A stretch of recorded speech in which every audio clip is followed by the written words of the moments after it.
guys, භාවනා කුටි.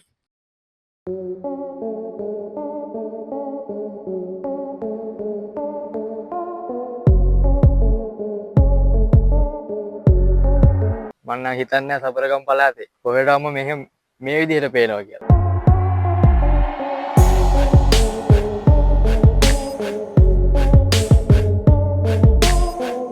Hello guys. අද මම යනවා සිංහරාජ. සිංහරාජ කියන්නේ සිංහරාජෙට මම යන්නේ හතේවංගුවේ තියෙන භාවනා මධ්‍යස්ථානයක්. අන්න ඒක බලන්න තමයි අද යන්නේ. මේ භාවනා මධ්‍යස්ථානේ කවුරුත් වීඩියෝ අරන් නැහැ. ඒකින්ද මට හිතුණා අද ගිහිල්ලා බලන්න. මාත් එක්ක අද යන්න ඉන්නවා. අපේ ගෙවල් ළඟ මල්ලි කෙනෙක්. මේ කලින් වීඩියෝ දෙකක් තියෙනවා මෙතන මින්දා යන එක. ඒ සූර්යකාන්තට යන. එහෙනම් එතන ගිහලා හම්බෙමු. ඔන්න guys බස් එකේ යන ගම.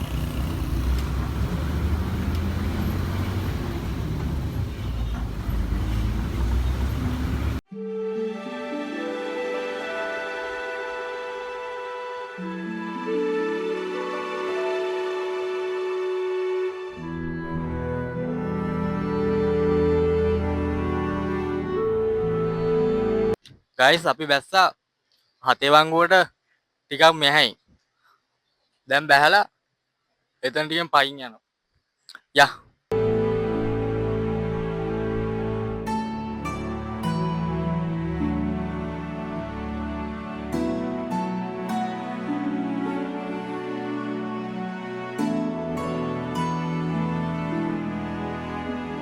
අපි හාමුදුරුවන්ගෙන් අවසර ගත්තා. මෙහෙට පේනවා guys ගොඩාක් තැන් උඩටම යන්න ඕනේ පෙන්නන්න.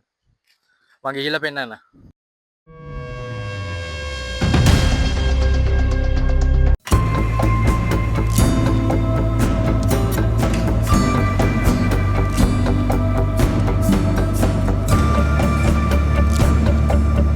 අපි යන්තයි උඩහට.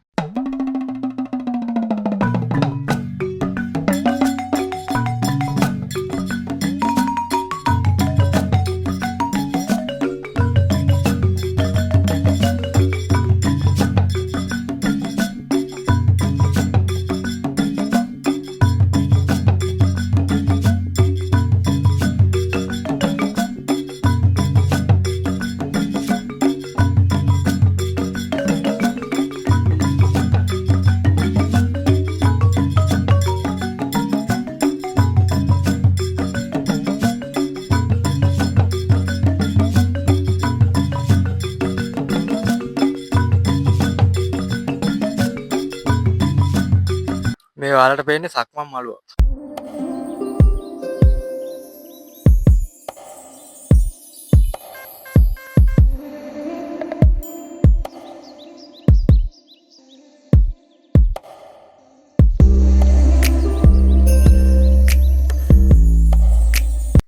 මේ හෙල්ලෙන පාලමුකුත් තියෙනවා. අපි උඩට ගිහිල්ලා ආවිල්ලා මේකට යනවා. මේ පාලම තමයි සුපිරිය.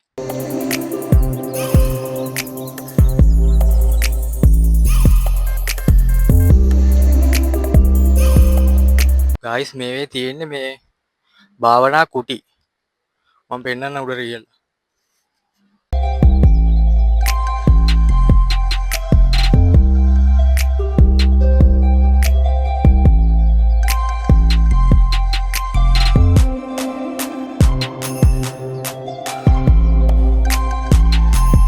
මේ තියෙන්නේ guys භාවනා කුටි. උඩ හදලා තියෙන්නේ මෙයා.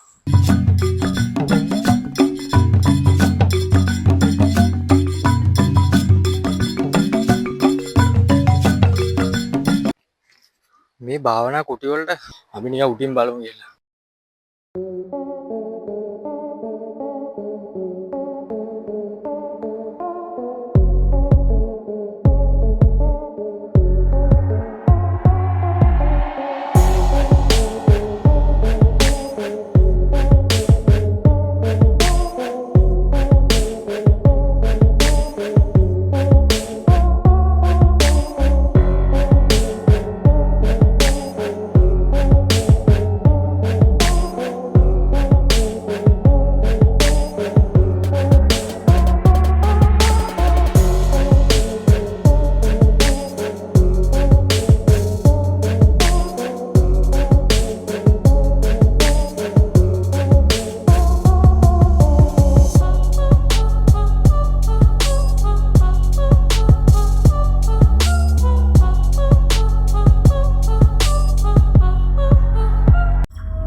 එකක් තියෙනවා.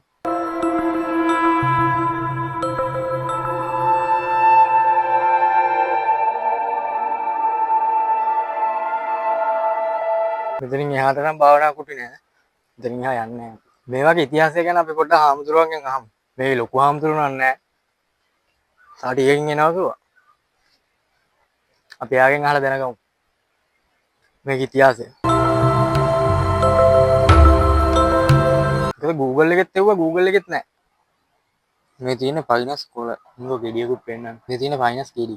මම මේකෙන් පොඩි වැඩක් කරලා වෙන්නන්න. මේකක් අරගෙන මේකෙන් වලලු හදතේ.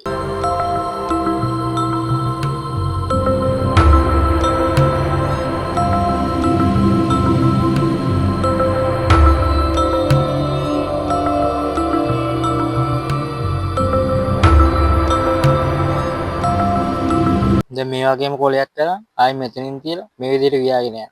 අන්න ඒක තමයි කියන්නේ. මේක නම් මම නිකම් පෙන්නේ මට හිතුණා පෙන්නන්න ඕනේ කියලා. guys මේ මොකද්ද කියලා දන්න කට්ටිය කමෙන්ට් එකක් දාන්න.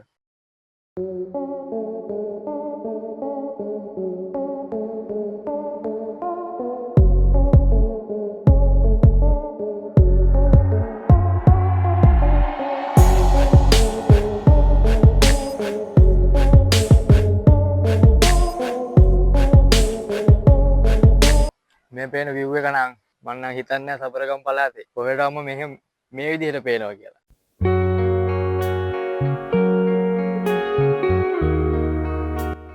මම දන්නේ නැහැ මේක කොහොම විස්තර කරන්නද කියලා මට තේරෙන්නේ නැහැ.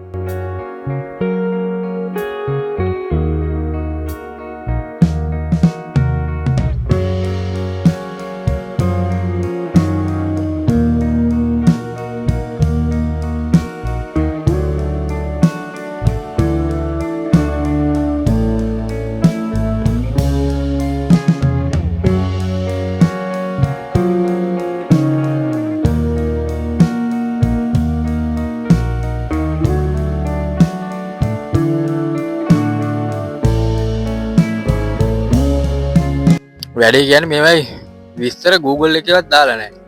මේක පන්සලක් කිව්වට පන්සලක්ම නෙමෙයි. මේක භාවනා මධ්‍යස්ථානයක්. ඔයාලා නම දකින්න ඇති මම එතෙන් පෙන්නවා බෝධිරාජා ජයත්‍යන්තර භාවනා මධ්‍යස්ථානය.